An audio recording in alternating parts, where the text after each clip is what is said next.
Good morning everyone. For the content, ituturo ko muna kayo ng panandalian sa aking classroom.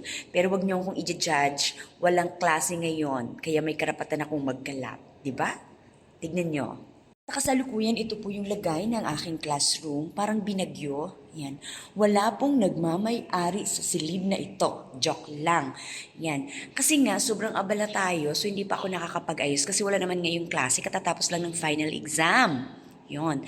So, hayaan nyo muna akong magkalat. Pero ako din naman yung mag-aayos niyan pag nagklase na ulit. No?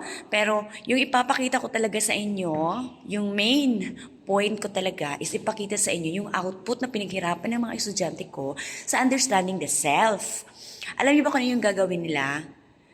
Pipili sila ng mga pilosopo na kung saan may pananaw at ang kanilang pananaw ay may kaugnayan sa arkitektura. At ito po yung naging resulta kasi architecture students po yung aking mga estudyante.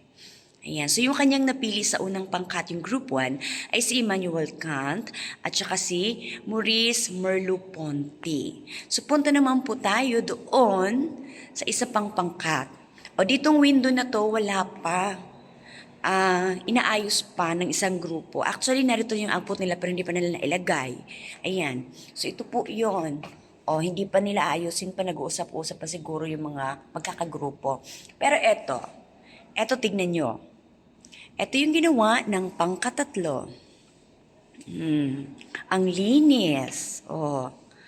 So, yung kanila namang pinili ay yung mga naunang mga pilosopo. Di ba?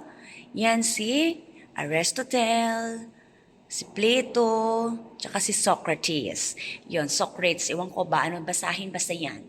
Yan, so yun lang. Yan, si heart niya naman yung video na to, ha? Para sunod, iba naman yung ipakita ko sa inyo ng mga performance ng mga bata. Yun lang, thank you!